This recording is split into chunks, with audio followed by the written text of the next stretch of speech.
നമസ്കാരം. U P S C Malayalam എന്ന യൂട്യൂബ് ചാനലിലേക്ക് എല്ലാവർക്കും സ്വാഗതം. നമ്മളിന്ന് ഡിസ്കസ് ചെയ്യാൻ പോകുന്നത് 3rd June 2021 the Hindu news പേപ്പറാണ്, ഡെയിലി എഡിഷൻ. ഇതിൽ നമുക്ക് യു പി എസ് സി പ്രിസപ്ഷനുള്ള വാർത്തകളും കാര്യങ്ങളും നോക്കാം. Last question for the day ഉണ്ടാവും. ഓക്കെ, നമുക്ക് ഫസ്റ്റ് ആർട്ടിക്കിളിലേക്ക് കിടക്കാം. ആർട്ടിക്കിൾ എന്താണെന്ന് വെച്ച് കഴിഞ്ഞാൽ, first article adverse changes federalism imperial. ഈ ആർട്ടിക്കിൾ മെയിനായിട്ട് ഹൈലൈറ്റ് ചെയ്യുന്നത് നമ്മുടെ ഇപ്പോൾ ഗ്രോയിങ് സെൻട്രലൈസേഷൻ, അതായത് സെൻട്രൽ ഗവൺമെൻറ്റിനുള്ള ഇമ്പോർട്ടൻസിൽ കൂടുതൽ ഇൻക്രീസിങ് സംഭവിക്കുന്നുണ്ട് ഇപ്പോൾ. ഓക്കെ, പ്രത്യേകിച്ച് ഇപ്പോൾ ഉള്ള സെൻട്രൽ ഗവൺമെൻറ്റിൻ്റെ കീഴിൽ. ഓക്കെ, അപ്പോൾ ഈ ആർട്ടിക്കിളിൽ പറയുന്നത് ഇപ്പോൾ ഈ യൂണിയൻ ഗവൺമെൻറ് ഇപ്പോൾ ഈ ഒരു സെൻട്രലൈസേഷൻ ഒരു മെത്തേഡോടുകൂടി സ്റ്റേറ്റിൻ്റെ കാര്യങ്ങളിൽ കൂടുതൽ ഇമ്പോർട്ടൻസ് ചെലുത്തുന്നുണ്ടോ, അതായത് സ്റ്റേറ്റിൻ്റെ കാര്യങ്ങളിൽ കൂടുതൽ ഇടപെടുന്നുണ്ടോ? നമുക്കറിയാം ഓരോ സ്റ്റേറ്റിനും അതിൻ്റെതായ ഫെഡറൽ ഓരോ ഇന്ത്യക്ക് മൊത്തത്തിലൊരു ഫെഡറൽ സ്ട്രക്ചർ ഉണ്ട്. അതായത് അവർക്ക് അവരവരുടേതായ കാര്യങ്ങൾ ചൂസ് ചെയ്യാനും ഉള്ളൊരു സ്വാതന്ത്ര്യം ഉണ്ട്. ഓക്കെ, അതായത് നമ്മൾ ആർട്ടിക്കിൾ 1-ലും 246-ലും 3 ലിസ്റ്റിനെ കുറിച്ച് നമ്മൾ പറയാറുണ്ട്. Union list, state list, concurrent list. Union list തന്നെ യൂണിയൻ ഗവൺമെൻറ് ഏതൊക്കെ കാര്യങ്ങൾ നോക്കണം എന്നുള്ളത്. സ്റ്റേറ്റ് ലിസ്റ്റ് എന്ന് പറഞ്ഞാൽ സ്റ്റേറ്റിന് ഓട്ടോണമസ് ആയി തീരുമാനമെടുക്കാൻ കഴിയുന്ന മേഖലകൾ. കൺകറൻറ്റ് ലിസ്റ്റ് തന്നെ ബോത്ത് യൂണിയനും സ്റ്റേറ്റിനും കൂടെ തീരുമാനമെടുക്കാൻ കഴിയുന്ന മേഖലകൾ. ഓക്കെ, അപ്പോൾ അതിൽ നിന്ന് മാറി കൂടുതൽ സെൻട്രൽ സ്റ്റേറ്റിൻ്റെ കാര്യങ്ങളും കൂടെ സെൻട്രലാണ് ഇപ്പോൾ നോക്കുന്നത്. അതായത് സെൻട്രൽ ഗവൺമെൻറ് തീരുമാനം എടുക്കുന്നുണ്ട്. അപ്പോൾ അതിനെക്കുറിച്ച് ബേസ് ചെയ്താണ് ഈ ആർട്ടിക്കിൾ വന്നിരിക്കുന്നത്.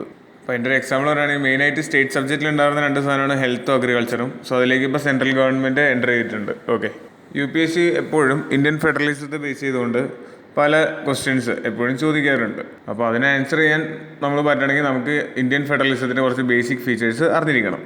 നമുക്കറിയാം നമ്മുടെ കോൺസ്റ്റിറ്റ്യൂഷൻ റിട്ടൺ കോൺസ്റ്റിറ്റ്യൂഷനാണ്. അത് നമുക്ക് എല്ലാവർക്കും മനസ്സിലാവുന്ന രീതിയിൽ റിട്ടേൺ ആയിട്ട് ഇരിക്കുന്ന ഒരു സംഭവമാണ്.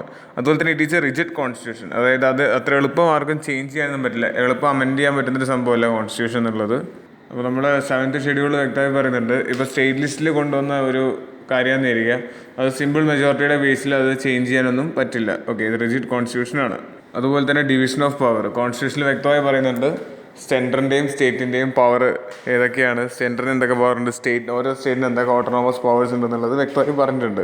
മെയിൻലി പറയുകയാണെങ്കിൽ ലെജിസ്ലേറ്റീവ് കാര്യങ്ങളിലും എക്സിക്യൂട്ടീവ് കാര്യങ്ങളിലും അതുപോലെ തന്നെ ഫിനാൻഷ്യൽ ഫങ്ഷൻസിലും ഓരോ പവേഴ്സും. അപ്പോൾ ഇതൊക്കെ വ്യക്തമായിട്ട് പറഞ്ഞിട്ടുണ്ട് കോൺസ്റ്റിറ്റ്യൂഷനിൽ. അതുപോലെ തന്നെ ഓരോ ഫെഡറൽ സ്റ്റേറ്റിനും ഒരു ഇൻഡിപെൻഡൻറ്റ് ജുഡീഷ്യറി ഉണ്ടാവും. ഓക്കെ, നമ്മുടെ ഓരോ സ്റ്റേറ്റിനും ഓരോ ഹൈക്കോർട്ട് ഉണ്ടെന്ന് പറയുന്നത് അതാണ് സംഭവം. ഓക്കെ, അപ്പോൾ ഇതൊക്കെയാണ് ബേസിക് ആയിട്ടുള്ള ഇന്ത്യൻ ഫെഡറലിസത്തിൻ്റെ ഫീച്ചേഴ്സ്. ഓക്കെ, അപ്പോൾ ഈ ഡിവിഷൻ ഓഫ് പവറിനെ കുറിച്ചും ഇൻഡിപെൻഡൻറ്റ് ജുഡീഷ്യറിയെ കുറിച്ചും വ്യക്തമായി ഇന്ത്യൻ കോൺസ്റ്റിറ്റ്യൂഷനിൽ പറഞ്ഞിട്ടുണ്ട്. നമ്മൾ നേരത്തെ ആർട്ടിക്കിൾ 1-നെ കുറിച്ച് പറഞ്ഞിട്ടുണ്ടായിരുന്നു. 1-ഉം 246-ഉം ആണ് ഇത് പറയുന്നതെന്ന് പറഞ്ഞിട്ടുണ്ടായിരുന്നു. ആർട്ടിക്കിൾ 1-ൽ പാർട്ട് 1-ൽ the union and its territory എന്നൊരു ടോപ്പിക് വരുന്നുണ്ട്. അപ്പോൾ അതിൽ ഫസ്റ്റ് ലൈനിൽ തന്നെ പറഞ്ഞത് India that is Bharat shall be a union of states എന്നാണ്. സ്റ്റേറ്റ്സിൻ്റെ ഒരു യൂണിയനാണ് ഭാരത് എന്നാണ് പറയുന്നത്. പിന്നെ അതുപോലെ ഇന്ത്യൻ ടെറിട്ടറി എന്ന് ഉദ്ദേശിക്കുന്നത് ടെറിട്ടറീസ് ഓഫ് ദ സ്റ്റേറ്റ്. അതുപോലെ union territory specified in the first schedule specify ചെയ്യുന്ന യൂണിയൻ ടെറിട്ടറി ഏതൊക്കെയാണോ അത്. അതുപോലെ തന്നെ ഇന്ത്യ അക്വയർ ചെയ്തെടുത്ത ടെറിട്ടറികളും. അതുപോലെ തന്നെ അതിൻ്റെ സെക്കൻഡിൽ പറയുന്നത് എന്താ വെച്ചാൽ admission or establishment of new state. പുതിയൊരു സ്റ്റേറ്റ് എസ്റ്റാബ്ലിഷ് ചെയ്യണമെങ്കിലും പുതിയൊരു സ്റ്റേറ്റിനെ അഡ്മിറ്റ് ചെയ്യണമെങ്കിലും വേണ്ട കാര്യങ്ങളാണ്. അതിൽ പറയുന്നുണ്ട് parliament may by law admit into union or establish new state on such terms and condition as it thinks fit. അതായത് റീജിയണൽ ഡിമാൻഡ്സ് എല്ലാം മുൻനിർത്തിക്കൊണ്ട് സെൻട്രൽ ഗവൺമെൻറ്റിന് ഒരു പുതിയൊരു സ്റ്റേറ്റ് ഡെവലപ്പ് ചെയ്യാൻ തോന്നുകയാണെങ്കിൽ, അല്ലെങ്കിൽ ഒരു ഇപ്പോൾ ഉള്ള സ്റ്റേറ്റിൻ്റെ പേര് മാറ്റണം എന്നൊരു ആവശ്യം പറയുകയാണെങ്കിൽ അത് അപ്രൂവ് ചെയ്യാനുള്ള അവകാശം സെൻട്രൽ ഗവൺമെൻറ്റാണ് കൊടുത്തിരിക്കുന്നത്. ഓക്കെ, അപ്പോൾ ഇതൊക്കെയാണ് ഒരു പുതിയ സ്റ്റേറ്റ് വരുന്നതിനെക്കുറിച്ചും കാര്യങ്ങളൊക്കെ പറയാനുള്ളത്. അതുപോലെ തന്നെ ഡിസ്ട്രിബ്യൂഷൻ ഓഫ് പവറിനെ കുറിച്ച് പറയുകയാണെങ്കിൽ അത് പറയുന്നത് ഇന്ത്യൻ കോൺസ്റ്റിറ്റ്യൂഷൻ്റെ പാർട്ട് 11-ലാണ് the relation between union and the states. അപ്പോൾ അതിൻ്റെ ഇമ്പോർട്ടൻ്റ് ആയിട്ടുള്ളത് 245 എന്നൊരു ആർട്ടിക്കിളും 246 എന്നുള്ള ആർട്ടിക്കിളുമാണ്. അതായത് extend of law made by parliament and by the legislature of state. ഇതാണ് ആർട്ടിക്കിൾ 245.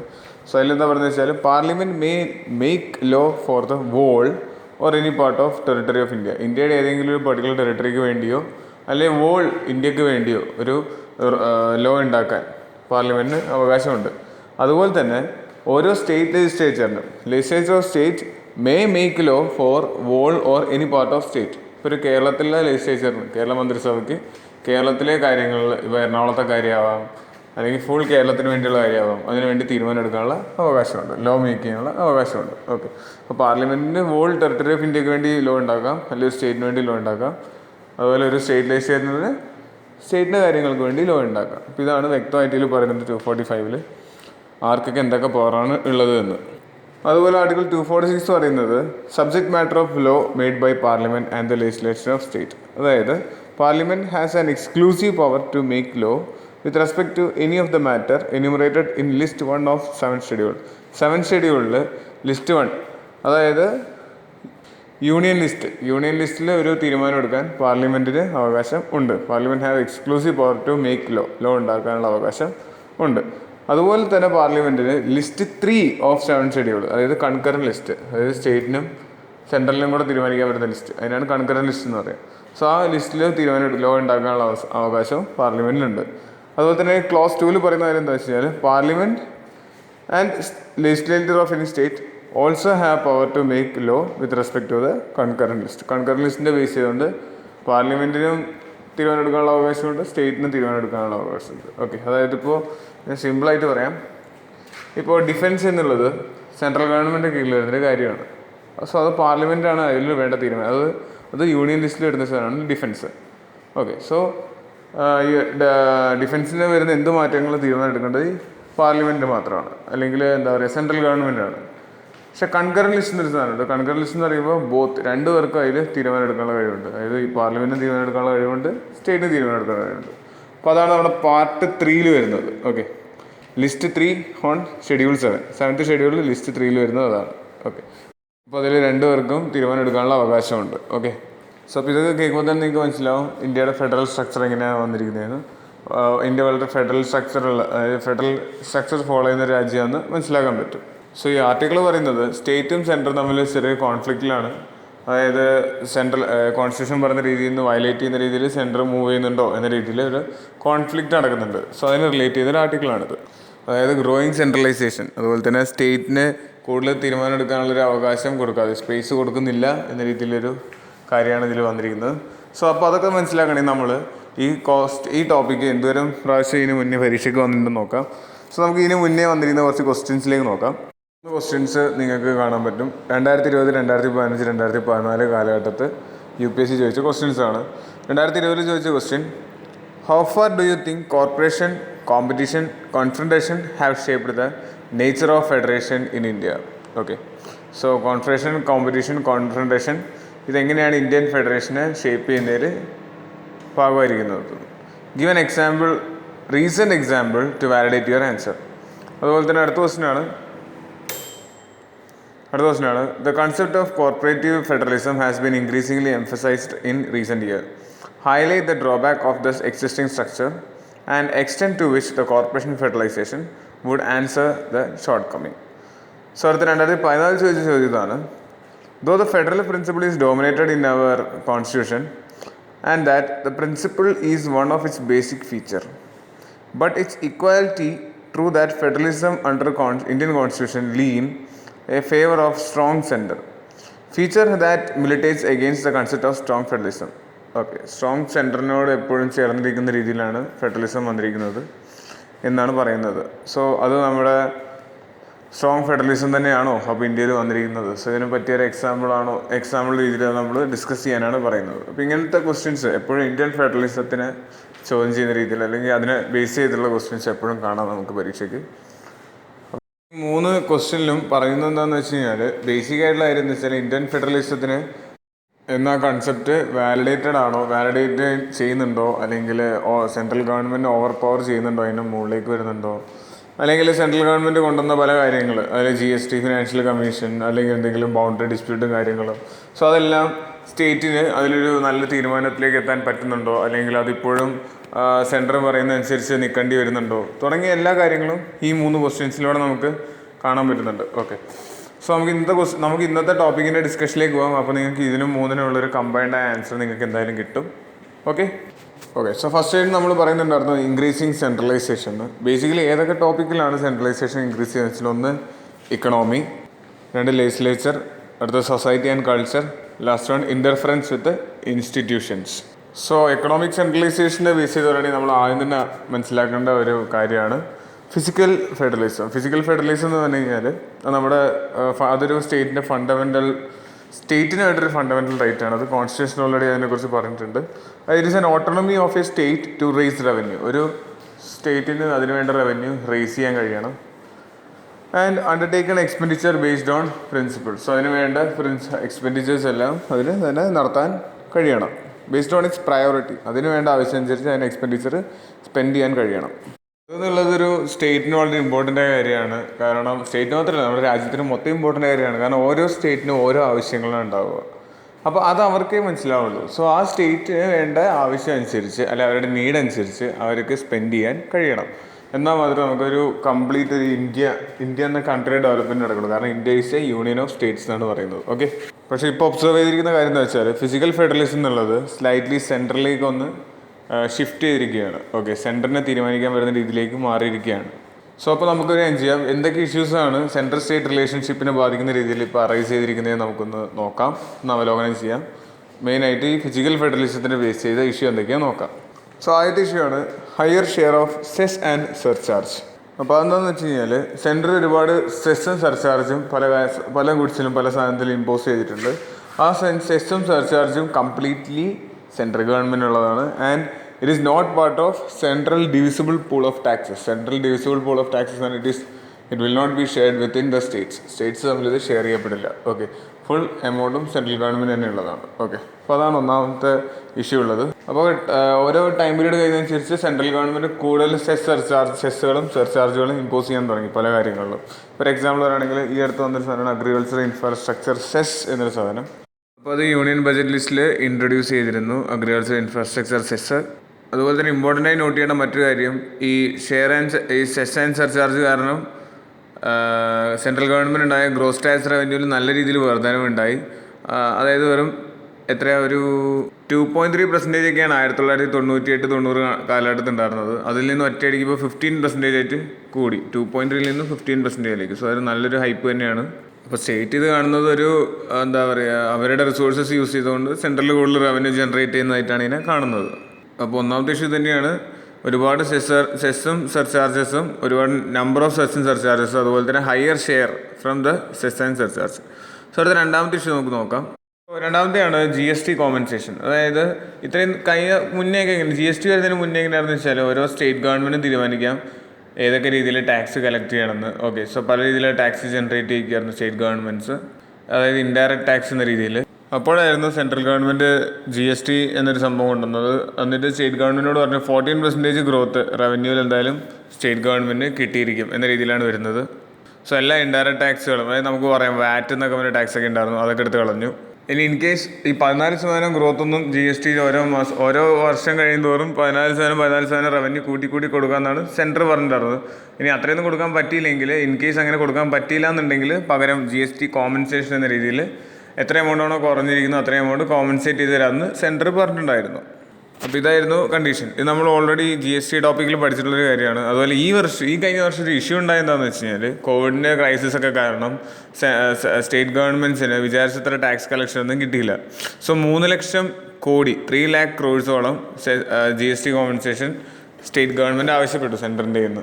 പക്ഷേ സെൻറ്റർ ഈ GST കോമ്പൻസേഷൻ കൊടുക്കാൻ വേണ്ടി ഒരു എമൗണ്ട് എപ്പോഴും കളക്ട് ചെയ്ത് വെക്കുന്നുണ്ടായിരുന്നു. സോ അങ്ങനെ കളക്ട് ചെയ്തത് ആകെ ഒരു 65,000 കോടി മാത്രമേ ഉള്ളൂ. 3 ലക്ഷം കോടിയാണ് ആവശ്യപ്പെട്ടു, പക്ഷെ കൊടുക്കാൻ കഴിയില്ലാതെ 65,000 കോടിയേ ഉള്ളൂ. അപ്പോൾ അതുകൊണ്ട് തന്നെ സെൻറ്ററിന് ബാക്കി എമൗണ്ട് കൊടുക്കാൻ പറ്റില്ല എന്ന് തന്നെ സ്റ്റേറ്റിനോട് പറയുകയുണ്ടായി. ഓക്കെ, എന്നിട്ട് സ്റ്റേറ്റ് ഗവൺമെൻറ്റിനോട് പറഞ്ഞു എത്ര എമൗണ്ടാണോ ബാക്കി കിട്ടാനുള്ളത്, അതായത് 3,65,000 കുറച്ച് ബാക്കി കിട്ടാനുള്ള എമൗണ്ട് മാർക്കിൽ നിന്ന് ബോറോ ചെയ്തെടുത്തോളാൻ പറഞ്ഞു. ഓക്കെ, എക്സ്പെൻഡിച്ചർ മീറ്റ് ചെയ്യാൻ വേണ്ടി. സോ പിന്നീട് അത് മാറ്റിയിട്ട് സെൻറ്റർ തന്നെ സ്വയം, അതിനിടെ ഒരുപാട് ഓപ്പോസിഷനൊക്കെ ഉണ്ടായതുകൊണ്ട് സെൻട്രൽ ഗവൺമെൻറ് തന്നെ ബോറോ ചെയ്തിട്ട് സ്റ്റേറ്റിന് വീതിച്ചു കൊടുക്കാമെന്ന് പറഞ്ഞു. അപ്പോൾ ഇതാണ് GST കോമ്പൻസേഷനിലുള്ള ഇഷ്യൂ. അടുത്ത മൂന്നാമത്തെ ഇഷ്യൂ ആണ് സെൻട്രലി സ്പോൺസേർഡ് സ്കീംസ്. അതായത് ഇത്രയും സ്കീംസുകൾ സെൻട്രലി സ്പോൺസേർഡ് സ്കീം എന്ന് പറയുമ്പോൾ സെൻട്രൽ ഗവൺമെൻറ് സ്റ്റേറ്റ്സ് ഗവൺമെൻറ് രണ്ടുപേരും കൂടെ ഫൈനാൻസ് ചെയ്യും. പല റേഷ്യോയിലായിരിക്കും ഫൈനാൻസ് ചെയ്യുക. അതായത് ഇപ്പോൾ 70% സെൻറ്ററിൽ നിന്ന് 30% സ്റ്റേറ്റിൽ നിന്ന്, അല്ലെങ്കിൽ 60% സെൻറ്ററിൽ നിന്ന് 40% സ്റ്റേറ്റിൽ നിന്ന്, അല്ലെങ്കിൽ 50% സെൻറ്ററിൽ നിന്ന് 50% സ്റ്റേറ്റിൽ നിന്ന്, അങ്ങനെ പല റേഷ്യോയിലാണ് ഇവർ സ്പോൺസർ ചെയ്യുക. അപ്പോൾ ഇത്തരം സെൻട്രലി സ്പോൺസേർഡ് സ്കീംസ് ഇംപ്ലിമെൻറ്റ് ചെയ്യുന്നത് സ്റ്റേറ്റ് ഗവൺമെൻറ് വഴിയാണ്. അതായത് ഇതിൽ ഏതൊക്കെ സ്കീം വരുന്നുണ്ടെന്ന് വെച്ചാൽ നമ്മുടെ MG നരേഗ, ആയുഷ്മാൻ ഭാരതി തുടങ്ങിയ സ്കീമുകളൊക്കെ ഇതിൻ്റെ കീഴിൽ വരുന്നതാണ്. അപ്പോൾ ഇത്തരം സ്കീംസിൻ്റെയൊക്കെ ഐഡിയാസ് കൊണ്ടുവരുന്ന സെൻട്രൽ ഗവൺമെൻറ് ആയതുകൊണ്ട് തന്നെ ഈ സ്കീം ഫോളോ ചെയ്യുന്നതിന് സ്റ്റേറ്റ് ഗവൺമെൻറ്റിനോട് പല റൂൾസ് ആൻഡ് റെഗുലേഷൻസും അല്ലെങ്കിൽ ചില ഗൈഡ് ലൈൻസ് ഫോളോ ചെയ്യാൻ പറയാറുണ്ട് സെൻട്രൽ ഗവൺമെൻറ്. അപ്പോൾ സ്റ്റേറ്റ് ഗവൺമെൻറ് അതിനെ ഒപ്പോസ് ചെയ്യും. കാരണം ഇവർ പറയുന്ന എല്ലാ റൂൾസ് ആൻഡ് റെഗുലേഷൻസും ഫോളോ ചെയ്യാൻ വളരെ ബുദ്ധിമുട്ടാണ്. അതുപോലെ തന്നെ അവരുടെ operational and financial autonomy okay, operational base ചെയ്ത് ഫിനാൻഷ്യൽ ബേസ് ചെയ്ത് അവർക്കുള്ള സ്വാതന്ത്ര്യം ഇല്ലാതാവുകയാണ് ചെയ്യുന്നതെന്നാണ് സ്റ്റേറ്റ് ഗവൺമെൻറ് പറയുന്നത്. അപ്പോൾ അതുകൊണ്ട് തന്നെ സെൻട്രലി സ്പോൺസേർഡ് സ്കീംസ് പലതും തന്നെ എപ്പോഴും സ്റ്റേറ്റ് ഗവൺമെൻറ് ഒപ്പോസിങ് ഫേസ് ചെയ്യാറുണ്ട്. അതുപോലെ പൊളിറ്റിക്കൽ കോൺട്രവേഴ്സിക്കൊക്കെ വഴിയൊരുക്കാറുണ്ട് ഇത്തരം ഇഷ്യൂസൊക്കെ. ഇപ്പോൾ ഒരു എക്സാമ്പിൾ പറയുകയാണെങ്കിൽ ഇപ്പോൾ വെസ്റ്റ് ബംഗാൾ തെലങ്കാന സ്റ്റേറ്റ്സ് പറഞ്ഞാൽ അവരൊരിക്കലും ആയുഷ്മാൻ ഭാരത് സ്കീം ഇംപ്ലിമെൻറ്റ് ചെയ്യില്ല എന്ന് പറഞ്ഞു. കാരണം അവർ പറയുന്നത് അവരുടെ സ്റ്റേറ്റ് ഗവൺമെൻറ് ഓൾറെഡി ആൾക്കാരുടെ ഹെൽത്തിന് വേണ്ടിയുള്ള ഇൻഷുറൻസ് സ്കീംസ് ഉണ്ട്. സോ അത് ഈ ആയുഷ്മാൻ ഭാരതിയേക്കാളും ബെറ്റർ സ്കീമാണെന്ന് പറയുന്നതുകൊണ്ട് അവരിത് ഇംപ്ലിമെൻറ്റ് ചെയ്യില്ല എന്ന് പറയുന്നുണ്ട്. ഓക്കെ, അപ്പോൾ ഇതൊക്കെയാണ് സെൻട്രൽ ഗവൺമെൻറ് സ്റ്റേറ്റ് ഗവൺമെൻറ് തമ്മിലുള്ള ഇഷ്യൂ. ഓക്കെ, ഈ സെൻട്രൽ സ്പോൺസേർഡ് സ്കീമിൻ്റെ ബേസ് ചെയ്തുകൊണ്ട്. അതുപോലെ ലാസ്റ്റ് ഇഷ്യൂ ആണ് ബോറോയിങ് പവേഴ്സ് ഓഫ് സ്റ്റേറ്റ്സ്.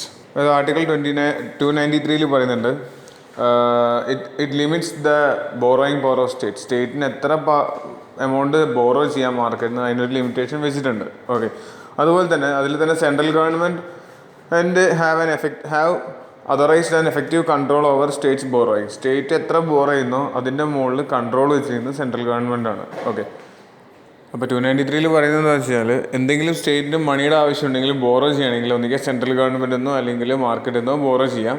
പക്ഷെ അതിനൊരു ലിമിറ്റും എല്ലാ കാര്യങ്ങളും വെച്ചിട്ടുണ്ട്.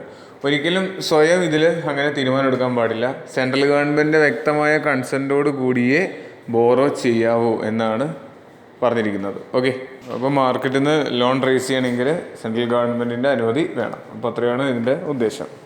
അപ്പോൾ ഇതൊക്കെയാണ് മെയിനായിട്ട് എന്താ പറയുക ഫിസിക്കൽ ഫെഡറലിസത്തിന് അല്ലെങ്കിൽ ഫിസിക്കൽ ഫെഡറലിസത്തിനെ എഫക്റ്റ് ചെയ്യുന്ന അല്ലെങ്കിൽ എക്കണോമിക് സെൻട്രലൈസേഷൻ കാരണം ഉണ്ടാകുന്ന 4 ഇഷ്യൂസ്. ഓക്കെ, പിന്നെ അടുത്ത സെൻട്രലൈസേഷൻ ഇൻക്രീസ് ചെയ്യുന്നതുകൊണ്ട് ഉണ്ടാകുന്ന വേറെ ഇഷ്യൂസ് എന്തൊക്കെയാണെന്ന് വെച്ചാൽ നമ്മൾ പറഞ്ഞ ഒന്ന് ലെജിസ്ലേറ്റീവ് റീജിയണിലും പിന്നെ ഇൻസ്റ്റിറ്റ്യൂഷണൽ ഇൻ്റർഫിയറൻസും. സോ അവിടെ ഉണ്ടാകുന്ന ഇഷ്യൂസ് എന്തൊക്കെയാണെന്ന് നമുക്ക് നോക്കാം. ഒന്നാമത്തെ using of institutions such as income tax, അതുപോലെ തന്നെ NIA, അതുപോലെ CBI, അതൊക്കെ പൊളിറ്റിക്കൽ പർപ്പസിന് വേണ്ടി ഉപയോഗിക്കുന്നത് കൂടി വരികയാണ്. സോ അതാണ് ഒന്നാമത്തെ പ്രശ്നം. സോ അടുത്ത രണ്ടാമത്തെ ഇഷ്യൂ എന്താണെന്ന് വെച്ച് കഴിഞ്ഞാൽ പൊളിറ്റിക്കലി അപ്പോയിൻമെൻറ്റ് നടത്തുന്നു എന്തിൻ്റെ ഹെഡ് ഓഫ് ഇൻസ്റ്റിറ്റ്യൂഷൻ്റെ പല ഇൻസ്റ്റിറ്റ്യൂഷൻ്റെ ഹെഡിനെ സെൻട്രൽ ഗവൺമെൻറ് അവരുടെ പൊളിറ്റിക്കൽ ഇമ്പോർട്ടൻസ് അവരുടെ ആവശ്യം അനുസരിച്ച് വെക്കുന്നു. അതായത് ഇപ്പോൾ CBIയുടെ ഹെഡ്, NHRCയുടെ അല്ലെങ്കിൽ പല യൂണിവേഴ്സിറ്റിയുടെയും ചാൻസലേഴ്സ്. ഓക്കെ, സോ അതെല്ലാം അതിൻ്റെ ബേസിൽ അപ്പോയിൻറ്റ് ചെയ്യുന്നു ഹെഡുകളെ. അതുപോലെ തന്നെ മറ്റൊരു ഇഷ്യൂ ആണ് പൊളിറ്റിക്കൽ അപ്പോയിൻമെൻറ്റ് ഓഫ് ഗവർണർ. ഓരോ സ്റ്റേറ്റിൻ്റെ ഗവർണേഴ്സിനെ സ്റ്റേറ്റിൻ്റെ ഇൻട്രസ്റ്റ് നോക്കാതെ തന്നെ ഗവർണേഴ്സിനെ സെൻട്രൽ അപ്പോയിൻറ്റ് ചെയ്യുന്നത്. പിന്നെ അതുപോലെ തന്നെ അടുത്ത ഇഷ്യൂ ആണ് ഇപ്പോൾ നമുക്കറിയാം ഹെൽത്ത് അഗ്രികൾച്ചർ എഡ്യൂക്കേഷൻ. ഇത് മൂന്നും സ്റ്റേറ്റ് ലിസ്റ്റിൽ വരുന്നതാണ്. പക്ഷേ ഇതിൽ ഹെൽത്തിൽ സ്റ്റേറ്റ് തീരുമാനിക്കാണ്ട് തന്നെ സെൻട്രൽ സ്ട്രിക്റ്റ് ലോസ് ഇമ്പോസ് ചെയ്യുന്നു. ഫോർ എക്സാമ്പിൾ ആണെങ്കിൽ സെൻട്രൽ ലോക്ക്ഡൗൺ. രാജ്യമെമ്പാട് ലോക്ക്ഡൗൺ പ്രഖ്യാപിക്കുന്നു ഫസ്റ്റ് വേവിലും സെക്കൻഡ് വേവിലൊക്കെ. അതുപോലെ തന്നെ അഗ്രികൾച്ചർ റിലേറ്റഡായ കാര്യങ്ങൾ നോക്കുകയാണെങ്കിലും സ്റ്റേറ്റിൻ്റെ കീഴിൽ വരുന്നതാണ്. പക്ഷേ passing agriculture laws without state consultation, സ്റ്റേറ്റിനെ കൺസൾട്ട് ചെയ്യാതെ തന്നെ അഗ്രികൾച്ചർ ബേസ് കാര്യങ്ങളിൽ ലോ പാസ് ചെയ്യുന്നു. ഇതൊക്കെയാണ് ഇഷ്യൂസ്, സെൻട്രലൈസേഷൻ്റെ ഭാഗമായിട്ട് വരുന്ന ഇഷ്യൂസ്. അപ്പോൾ ഇതിൽ സ്റ്റേറ്റിൻ്റെ പ്രസൻസ് ശരിക്കും പറഞ്ഞാൽ കുറഞ്ഞിരിക്കുകയാണ്. അതുപോലെ തന്നെ സൊസൈറ്റീനെയും കൾച്ചറിനെയും ബാധിക്കുന്ന ഇഷ്യൂസ് എന്തൊക്കെയാണെന്ന് വെച്ച് കഴിഞ്ഞാൽ ഒരു നാട്ടിൽ ഒരു കൾച്ചർ നിലനിൽക്കുന്നത് അതിൻ്റെ ഫൗണ്ടേഷൻ എന്നുള്ളത് അതിൻ്റെ ഫെഡറലിസം തന്നെയാണ്. സോ അവർക്ക് നിലനിൽക്കാൻ വേണ്ട സ്വാതന്ത്ര്യം, അവരുടെ ഓട്ടോണമി, അവർ ഇത്രയും നാളും ഫോളോ ചെയ്ത കസ്റ്റംസ് ഫോളോ ചെയ്യാൻ പറ്റുക തുടങ്ങിയ കാര്യങ്ങളൊക്കെ തന്നെയാണ്. അതിൽ ഇൻ്റർഫിയർ ചെയ്ത് കഴിഞ്ഞാൽ എന്തായാലും സൊസൈറ്റി ആൻഡ് കൾച്ചറിൽ എന്തായാലും അവർക്ക് നല്ല രീതിയിൽ മാറ്റം വരും. ഇപ്പോൾ ഫോർ എക്സാമ്പിൾ ആണ് ഇപ്പോൾ ലക്ഷദ്വീപ് ഇഷ്യൂ. ലക്ഷദ്വീപിന് അവരുടേതായ ഒരു പഴയൊരു ചരിത്രമുണ്ട്, പഴയൊരു സിസ്റ്റം അവർ ഫോളോ ചെയ്യുന്ന പല കൾച്ചറലായ കാര്യങ്ങളുണ്ട്. സോ അത് തകർന്നു പോവുകയാണ് ചെയ്യുക, അല്ലാതെ പൊളിറ്റിക്കൽ ഇൻ്റർവെൻഷൻ എന്തെങ്കിലും സംഭവിച്ചു കഴിഞ്ഞാൽ. അല്ലെങ്കിൽ ഒരു ഫെഡറലിസത്തെ അവർ എൻജോയ് ചെയ്തിരുന്ന ആ ഒരു ഫ്രീഡത്തിൽ നിന്ന് മാറി ഒരു സ്ട്രിക്റ്റ് റൂൾസ് ആൻഡ് റെഗുലേഷൻസ് കൊണ്ടുവന്നു കഴിഞ്ഞാൽ അവർ ഇത്രയും നാൾ ഫോളോ ചെയ്ത കസ്റ്റംസ് എല്ലാം തകരുകയാണ് ചെയ്യുക. അതുപോലെ socio cultural foundation of federalism അതിനെ അഫക്റ്റ് ചെയ്യുന്ന കാര്യം എന്താ വെച്ച് കഴിഞ്ഞാൽ ഓരോ റീജണും അല്ലെങ്കിൽ അതിൻ്റെ എല്ലാ സബ് റീജിയനും ഒരു ഐഡൻറ്റിറ്റി, ഒരു കൾച്ചറുണ്ട്. സോ അതിലേക്ക് ഇൻ്റർഫിയർ ചെയ്യുന്ന രീതിയിൽ, അതായത് ഇപ്പോൾ ഒരു എക്സാമ്പിൾ പറയുകയാണെങ്കിൽ സെൻട്രൽ ഗവൺമെൻറ് ഹിന്ദി എന്നുള്ളത് എല്ലാ സ്റ്റേറ്റിലും ഇമ്പോർട്ടൻ്റ് ആക്കി. അപ്പോൾ അങ്ങനെ ഹിന്ദി എല്ലാ സ്റ്റേറ്റിലും ഇമ്പോർട്ടൻ്റ് ആകുമ്പോൾ ശരിക്കും അത് 1 നേഷൻ 1 ലാംഗ്വേജ് എന്നുള്ള കൺസെപ്റ്റ് ഉണ്ടെന്നതാണ്. പക്ഷെ അങ്ങനെ വരുമ്പോഴത്തേക്കും എന്ത് വരും, അത്രയും നാൾ അവിടെ സംസാരിച്ചുകൊണ്ടിരുന്ന അവരുടെ ഭാഷയ്ക്കുള്ള ഇമ്പോർട്ടൻസ് മാറിയിട്ട് ഹിന്ദിയിലേക്ക് ഇമ്പോർട്ടൻസ് വരും.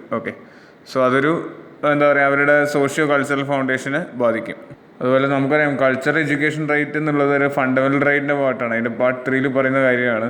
അപ്പോൾ അതിന് ഏറ്റവും ഇമ്പോർട്ടൻ്റ് ആയ ആർട്ടിക്കിൾ 29 30 ആണ്. 29 പറയുന്നത് any section of citizen residing in the territory of India, Indian territory താമസിക്കുന്ന ഏതൊരു സിറ്റിസൺ ആയാലും ഹാവിങ് എ ഡിസ്റ്റിങ് ലാംഗ്വേജ്, അവർക്കൊരു പർട്ടിക്കുലർ ലാംഗ്വേജ് ഉണ്ടെങ്കിൽ അല്ലെങ്കിൽ ഒരു സ്ക്രിപ്റ്റ് ഉണ്ടെങ്കിൽ ഓരോ കൾച്ചർ ഉണ്ടെങ്കിൽ it shall have the right to conserve the same, അവർക്ക് അത് കൺസേർവ് ചെയ്യേണ്ട റൈറ്റ് അവരുടേത് തന്നെയാണ്. ഓക്കെ, സോ അതാണ് പറയുന്നത്.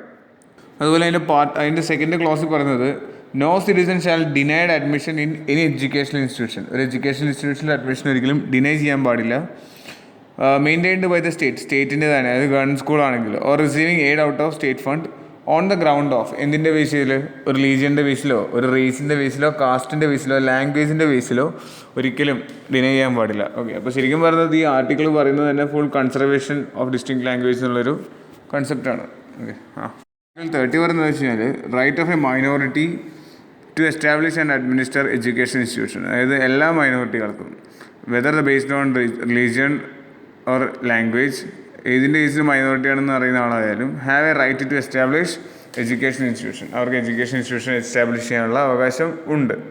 ഓക്കെ, അപ്പോൾ അങ്ങനത്തെ എഡ്യൂക്കേഷൻ ഇൻസ്റ്റിറ്റ്യൂഷൻ വരുമ്പോൾ ആ സെയിം മൈനോറിറ്റിയിലുള്ള ആൾക്കാർക്ക് കൂടുതൽ പേർക്ക് പഠിക്കാനൊരു ചിന്ത വരും, അവിടെ പോയി പഠിക്കാം എന്നൊരു ചിന്ത വരും. സോ അതിനുവേണ്ടിയാണ് ഇത് വെക്കുന്നത്. ഇപ്പോൾ ഒരു എക്സാമ്പിൾ, ഒരു ആദിവാസി ഗ്രാമത്തിൽ താമസിക്കുന്ന ഒരാൾ, സോ ആ കുട്ടിക്ക് പുറത്തു വന്ന് പഠിക്കാൻ ബുദ്ധിമുട്ടുണ്ടെങ്കിൽ സോ അതുപോലത്തെ ആൾക്കാർ അതിൻ്റെ ഉള്ളിലൊരു ഇൻസ്റ്റിറ്റ്യൂഷൻ, ഒരു എഡ്യൂക്കേഷൻ ഇൻസ്റ്റിറ്റ്യൂഷൻ തുടങ്ങാനുള്ള അവകാശമുണ്ട്. ആൻഡ് അവരുടെ ആ ഒരു കൾച്ചറിനെ പ്രിസർവ് ചെയ്യാനും കൺസർവ് ചെയ്യാനും ഉയർത്തിക്കൊണ്ടുവരാനും സാധിക്കും. ഓക്കെ, അതാണ് ഉദ്ദേശിക്കുന്നത്. സോ ഇത്രയൊക്കെയാണ് നമുക്ക് ഈ ടോപ്പിക്കിനെ കുറിച്ച് പറയാനുള്ളത്. അപ്പോൾ ഈ ടോപ്പിക്ക് എനിക്ക് ശരിക്കും മനസ്സിലായെന്ന് തോന്നുന്നു. സോ അങ്ങനെ നമുക്ക് നെക്സ്റ്റ് ആർട്ടിക്കിളിലേക്ക് കിടക്കാം. സോ അടുത്ത ആർട്ടിക്കിളാണ് കാസ്റ്റ് കാറ്റഗറൈസ്ഡ് ഫോർ നരേഗാസ് പേ. അതായത് നമുക്കറിയാം, ഇപ്പോൾ MG നരേഗ ഒരു സംഭവം ഉണ്ടല്ലോ, നമുക്കറിയാം എല്ലാവർക്കും ജോലി എന്നുള്ളൊരു കൺസെപ്റ്റ്. സോ അതിൻ്റെ ആ പേയ്മെൻറ്റ് കാര്യം, it is split of MG NREGA payment, അത് സ്പ്ലിറ്റ് ചെയ്ത് 2 രീതി കൊടുക്കാൻ തീരുമാനിച്ചു സെൻട്രൽ ഗവൺമെൻറ്. ഷെഡ്യൂൾഡ് കാസ്റ്റിനും ഷെഡ്യൂൾഡ് ട്രൈബ്സിനും സെപ്പറേറ്റ് പേയ്മെൻറ്റ്. ഓക്കെ, കൂടുതൽ ഷെഡ്യൂൾഡ് ട്രൈബ്സിന് കൂടുതൽ കിട്ടുന്ന രീതിയിലുള്ള തരത്തിൽ മാറ്റി. അപ്പോൾ അങ്ങനെ സെപ്പറേറ്റ് പേയ്മെൻറ്റ് കൊടുക്കുമ്പോഴത്തേക്കും അതുവഴി ഒരുപാട് ഇഷ്യൂസ് ഉണ്ടാവാൻ ചാൻസ് ഉണ്ടെന്നാണ് പറയുന്നത്. സോ എന്തൊക്കെയാണ് ഇഷ്യൂസ് നമുക്ക് നോക്കാം. ഒന്നാമത്തെ ഇഷ്യൂ ആണ് കോംപ്ലിക്കേഷൻ ഇൻ പേയ്മെൻറ്റ് മെക്കാനിസം. അതായത് ഇപ്പം നമ്മൾ ഓൾറെഡി അയാൾ ഏത് കാസ്റ്റ് ആയാലും അത് നമ്മൾ നോക്കാതാണ് കൊടുക്കുന്നത്. ഓക്കെ, അയാൾ എത്ര വർക്ക് ചെയ്തിട്ടുണ്ട്, എത്ര ഡേ വർക്ക് ചെയ്തിട്ടുണ്ട് എന്നുള്ള ബേസിലാണ് കൊടുക്കുന്നത്. സോ അത് മാറി ഓരോ ആൾക്കാരെയും ബേസ് ചെയ്ത് കൊടുക്കുമ്പോഴത്തേക്കും അത് കൂടുതൽ കോംപ്ലിക്കേറ്റ് ആക്കുകയുള്ളൂ. രണ്ടാമത്തെ റിഡക്ഷൻ ഇൻ ഫണ്ടിങ്.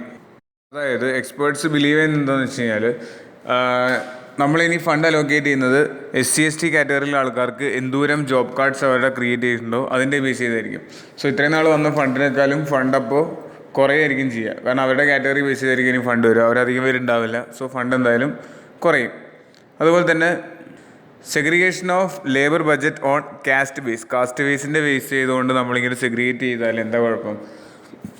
അവിടെ ഒരു സെപ്പറേഷൻ ഉണ്ടാവും. SC ആൾക്കാർ വേറെ, ST ആൾക്കാർ വേറെ, അവർക്ക് വേണ്ടി ജോലി, അങ്ങനെ ഒരു സെപ്പറേഷൻ ഉണ്ടാവും. സോ അതിന് ചാൻസ് ഉണ്ട്. സോ അടുത്ത പോയിന്റ് എന്താ വെച്ചാൽ segregation of population by government. അവിടെയുള്ള ആൾക്കാരെ SCയുടെ പേരിലും STയുടെ പേരിലും ഗവൺമെൻറ് തന്നെ സെഗ്രിഗേറ്റ് ചെയ്യുന്നതിനോട് തുല്യമാണ് ഇത്. അപ്പോൾ ഇതൊക്കെയാണ് എക്സ്പേർട്ട് പറഞ്ഞിട്ടുള്ള ഇഷ്യൂസ്. സോ MG നരേഗയുടെ ബേസിക്കായ കാര്യം നമുക്ക് എല്ലാവർക്കും അറിയുന്നതാണ്. ഞാൻ ജസ്റ്റ് ഒന്ന് പറയാം. 2005 ഈ ആക്ട് വന്നത്.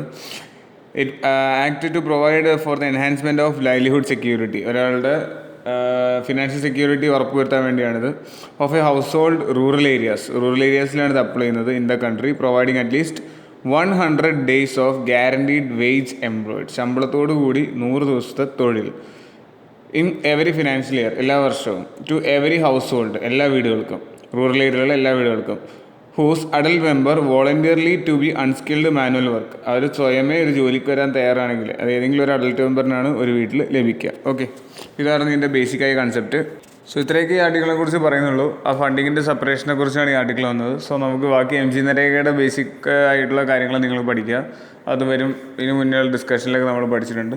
സോ നമുക്കിനി അടുത്ത ആർട്ടിക്കിളിലേക്ക് കിടക്കാം. അടുത്ത ഹെഡിങ് ഇതാണ്, raise ethanol blending in surplus state.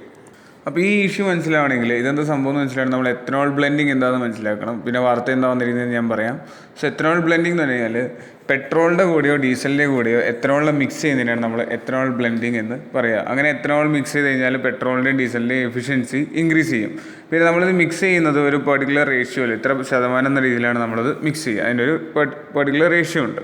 അപ്പോൾ അതിൽ ഗവൺമെൻറ് പല ടാർഗറ്റുകളും കാര്യങ്ങളൊക്കെ ഉണ്ടായിരുന്നു. കഴിഞ്ഞ വർഷം വന്നിരുന്ന ടാർഗറ്റ് എന്താണെന്ന് വെച്ച് കഴിഞ്ഞാൽ 10% മിനിമം എത്തനോൾ മിക്സ് ചെയ്യണം. 2022 അത്രയും മിക്സ് ചെയ്യാൻ പാകത്തിന് റെഡിയാക്കി എടുക്കണം. അല്ലെങ്കിൽ 20% എത്തനോൾ 2030 നമുക്ക് അച്ചീവ് ചെയ്യാൻ പറ്റുന്നതാണ് പറഞ്ഞിട്ടുണ്ടായിരുന്നത്. പക്ഷേ ഇപ്പം എന്ത് പറ്റുമെന്ന് വെച്ച് കഴിഞ്ഞാൽ ഷുഗർ മില്ലുകാരുടെ പ്രൊഡക്ഷനൊക്കെ കൂടിയതുകൊണ്ട് തന്നെ നമുക്ക് ഈ 2025 20% മിക്സിങ് നടത്താൻ പറ്റുമെന്ന് ടാർഗറ്റ് ചെയ്തു. പക്ഷേ ഇപ്പോൾ നമുക്ക് മനസ്സിലായി 2023 പെട്രോളിൻ്റെയും ഡീസലിൻ്റെ കൂടി 2023 ഏപ്രിൽ 1 പെട്രോളിൻ്റെയും ഡീസലിലേക്കും നമ്മൾ ഏതാണ്ട് 20% എത്തനോൾ മിക്സ് ചെയ്യുന്ന മനസ്സിലായി. പക്ഷേ ഇതെന്താ ന്യൂസിൽ വരാൻ കാര്യം എന്താണ്, അല്ലെങ്കിൽ ഈ എത്തനോൾ എങ്ങനെ ഉണ്ടാക്കുന്നു, അല്ലെങ്കിൽ ഇവിടെ ഷുഗർ മില്ലുകാരുടെ ഇതിലുള്ള വർക്കിംഗ് എന്താണെന്ന് നമുക്ക് നോക്കാം. അതായത് ഈ ഷുഗർ മില്ലുകാരാണ് എത്തനോൾ ഉണ്ടാക്കുന്നത്. ഓക്കെ, ഷുഗർ മില്ലുകാർ ഫെർമെൻറ്റേഷൻ എന്നൊരു മെത്തേഡ് ഉപയോഗിച്ചിട്ടാണ് എത്തനോൾ പ്രൊഡ്യൂസ് ചെയ്യുന്നത്. സോ അതിനുവേണ്ടി 2 റോ മെറ്റീരിയൽസുകൾ, ഒന്ന് ഷുഗർ കെയിനും മറ്റേത് ഷുഗർ ബീറ്റും. സോ ഇതാണ് ഈ എത്തനോൾ ഉണ്ടാക്കാൻ വേണ്ട റോ മെറ്റീരിയൽ. അപ്പോൾ അങ്ങനെ വരുമ്പോഴത്തേക്കും ഈ ഷുഗർ കെയിൻ കൂടുതലായിട്ട് പ്രൊഡ്യൂസ് ചെയ്യാൻ പറ്റുന്ന നാടുകളുണ്ട് നമ്മുടെ നാട്ടിൽ. സോ അവിടുത്തെ മില്ലുകാർക്ക് അവരെ കൂടുതൽ എത്തനോൾ ഉണ്ടാക്കുവാണെങ്കിൽ കൂടുതൽ ലാഭം ഉണ്ടാക്കാനും അതിൽ നിന്ന് സാധിക്കും. സോ അതൊക്കെയാണ് ഇതിൻ്റെ പോസിറ്റീവായിട്ടുള്ള സൈഡുകൾ. സോ നമുക്ക് എത്തനോൾ ബ്ലെൻഡിങ്ങിനെ കുറിച്ച് കൂടുതൽ നോക്കാം. It means blending of ethanol with other relevant fuels to make more energy efficient. കൂടുതൽ എനർജി എഫിഷ്യൻ്റ് ആക്കാൻ വേണ്ടിയാണ് നമ്മളിങ്ങനെ മിക്സ് ചെയ്യുന്നത്. Ethanol can be mixed with gasoline to form different blends. പല ബ്ലെൻഡുകൾ നമുക്ക് ഉണ്ടാക്കിയെടുക്കാൻ പറ്റും ഗ്യാസോലിൻ എത്തനോളും കൂടെ മിക്സ് ചെയ്താൽ. അപ്പോൾ ഇപ്പോൾ നിങ്ങൾക്ക് തോന്നിയിട്ടുണ്ടാവും എന്തുകൊണ്ടാണ് ഈ ബ്ലെൻഡിങ് കൂടുതൽ എഫിഷ്യൻ്റ് ആക്കുന്നതെന്ന്. ഓക്കെ, ഇപ്പോൾ എന്താണെന്ന് നമുക്ക് പറയാം, റീസൺ ഞാൻ പറയാം. ഇപ്പോൾ നിങ്ങൾ 10th കെമിസ്ട്രിയിൽ പഠിച്ചിട്ടുണ്ട്. എത്തനോൾ എന്ന് പറഞ്ഞു കഴിഞ്ഞാൽ CH3 CH2OH 2 കാർബണും അതിൽ ഹൈഡ്രജനും പിന്നെ ഒരു OH ഉള്ളൊരു ഗ്രൂപ്പിനാണ് നമ്മൾ എത്തനോൾ എന്ന് വിളിക്കുക. സോ ഇതിൽ ഓക്സിജൻ ഉണ്ട്. സോ എത്തനോൾ ഒരു ഫ്യൂവലിൻ്റെ കൂടെ മിക്സ് ചെയ്ത് കഴിഞ്ഞാൽ ഫ്യൂവൽ ബേൺ ചെയ്യാൻ വേണ്ടത് ഓക്സിജനാണ്. സോ അവിടെയുള്ള കാർബൺ ഫുൾ കംപ്ലീറ്റ് ആയിട്ട് ബേൺ ചെയ്ത് പോകും. ഓക്കെ, സോ അങ്ങനെ ഈ ഓക്സിജൻ ഉപയോഗിച്ച് അവിടുത്തെ കാർബൺ കംപ്ലീറ്റ് ആയി ബേൺ ചെയ്ത് പോകുമ്പോൾ എൻവയൺമെൻറ്റൽ പൊല്യൂഷനും ഉണ്ടാവില്ല, നല്ല രീതിയിൽ എനർജി പുറത്തേക്ക് എമിറ്റ് ചെയ്യുകയും ചെയ്യും. അപ്പോൾ അതുകൊണ്ടാണ് എത്തനോൾ നമ്മൾ പെട്രോളിൻ്റെ കൂടെ മിക്സ് ചെയ്യുന്നത്. ഓക്കെ, പിന്നെ എത്തനോളൊരു ഇമ്പോർട്ടൻ്റ് എന്ന് വെച്ചാൽ എത്തനോൾ ഒരു റിന്യൂവബിൾ ഫ്യൂൽ കൂടിയാണ്. സോ ഈ ഒരു പോയിന്റ് ഓർത്തേക്ക് ചിലപ്പോൾ പ്രിലിംസിൻ്റെ ക്വസ്റ്റ്യൻ വരാം, റിന്യൂവബിൾ ഫ്യൂൽ ഏതാണെന്നുള്ളത്. എത്തനോളാണ് ആൾ. അതുപോലെ ഇതിന് റിലേറ്റഡ് ആയ ഒരു സ്കീമിനെ കുറിച്ച് പറയുന്നത് 2003 ജാനുവരിയിൽ ഗവൺമെൻറ് ഒരു സ്കീം ലോഞ്ച് ചെയ്തിരുന്നു, ethanol blended petrol program. So അതിൻ്റെ മെയിൻ ഉദ്ദേശം എന്താണെന്ന് വെച്ച് കഴിഞ്ഞാൽ പുറത്തുനിന്നാണ് നമ്മളിപ്പോൾ ഫ്യൂവൽ ഇമ്പോർട്ട് ചെയ്യുന്നത്. സോ അത് കുറച്ചിട്ട് പകരം നമ്മുടെ നാട്ടിലുള്ള എത്തനോൾ മിക്സ് ചെയ്യുന്ന കൂടുതൽ ഫ്യൂവൽസ് ഉണ്ടാക്കാൻ. ഓക്കെ, എൻവയൺമെൻറ്റ് ഫ്രണ്ട്ലി ആയിട്ടുള്ള ഫ്യൂവൽ കണ്ടുപിടിക്കുക എന്നുള്ളതാണ് അതിൻ്റെ ഉദ്ദേശം. 2003 ഈ സ്കീം ലോഞ്ച് ചെയ്യുന്നത്. സോ അടുത്ത് നമുക്ക് എത്തനോൾ ബ്ലെൻഡ് ചെയ്യുന്നതിൻ്റെ അല്ലെങ്കിൽ ഇതിൻ്റെ ഇമ്പോർട്ടൻസ് എന്തൊക്കെയാണെന്ന് നോക്കാം. ഒന്ന്, it provide green and clean alternative fuel sources. നല്ല ക്ലീൻ ആയിട്ടുള്ളൊരു ഫ്യൂൽ സോഴ്സാണ്. പിന്നെ it reduce the burden of high fuel import. ഇപ്പോൾ നമ്മളാണ് ലോകത്ത് വെച്ച് ഏറ്റവും കൂടുതൽ ഓയിൽ ഇമ്പോർട്ട് നടത്തുന്ന രാജ്യം. 3rd വേൾഡ്സ് ബിഗ്ഗസ്റ്റ് ഓയിൽ ഇമ്പോർട്ടറാണ് ഇന്ത്യ. നമ്മൾ ഇവിടെ ഉപയോഗിക്കുന്ന ഫ്യൂവലിൽ 85% ഇമ്പോർട്ട് ചെയ്യുന്നതാണ്. കാരണം ഇന്ത്യക്ക് എണ്ണപ്പാടമില്ല, എല്ലാം നമ്മൾ ഫ്യൂവൽ അധികം പ്രൊഡ്യൂസ് ചെയ്യാൻ പറ്റുന്നില്ല. സോ അതുകൊണ്ട് തന്നെ നമ്മൾ ഇമ്പോർട്ട് ചെയ്യുകയാണ് ചെയ്യുന്നത്. സോ നമുക്ക് കുറയ്ക്കാൻ പറ്റും എത്തനോൾ ബ്ലെൻഡഡ് ഫ്യൂവൽസ് കൊണ്ടുവരികയാണെങ്കിൽ. അതുപോലെ തന്നെ ഇതിൽ ഞാൻ പറഞ്ഞു കാർബൺ കംപ്ലീറ്റ് ആയിട്ട് കമ്പസ്റ്റ് ചെയ്ത് പോകുന്നുണ്ട് തന്നെ കാർബൺ എമിഷൻ കുറവാണ്. സോ കാർബൺ എമിഷൻ കുറയുമ്പോൾ തന്നെ ഗ്രീൻ ഹൗസ് ഗ്യാസസ് കുറയും. അതുപോലെ it provide alternative market four crops. അതായത് നമ്മൾ കൂടുതൽ ഷുഗർ കെയിൻ പ്രൊഡ്യൂസ് ചെയ്താലാണ് കൂടുതൽ എത്തനോൾ ഉണ്ടാക്കാറുള്ളൂ. സോ അങ്ങനെ വേറൊരു മാർക്കറ്റ്, ക്രോപ്സിൻ്റെ മാർക്കറ്റ് ഇൻക്രീസ് ചെയ്യും. To benefit farmers with income security of high return. എല്ലാവരും നല്ല രീതിയിൽ ഇത് പ്രൊഡക്ഷന് വേണ്ടി ഷുഗർ കെയിൻ പ്രൊക്യൂർ ചെയ്യുമ്പോൾ ഹൈ ബെനിഫിറ്റ് ഫാമേഴ്സിന് ലഭിക്കും. And it provide the behavioural change in fuel കൺസപ്ഷൻ്റെ ഒരു ചേഞ്ച് നമ്മളിൽ വരുത്തും. ടു റേസ് ദ സ്പെൻഡിങ്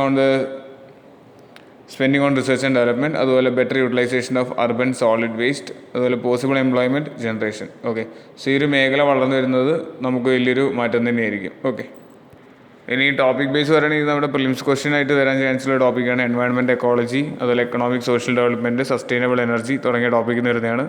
അതുപോലെ GS3 പേപ്പറിൽ ഇന്ത്യൻ എക്കണോമിനെ ബാധിക്കുന്ന റിലേറ്റഡ് ആയിട്ടുള്ള ടോപ്പിക് കൂടിയാണ്. അതുപോലെ തന്നെ എൻവയൺമെൻറ്റൽ പൊല്യൂഷൻ, കൺസർവേഷൻ തുടങ്ങിയ ടോപ്പിക്കിൽ നിന്നൊക്കെ വരാം.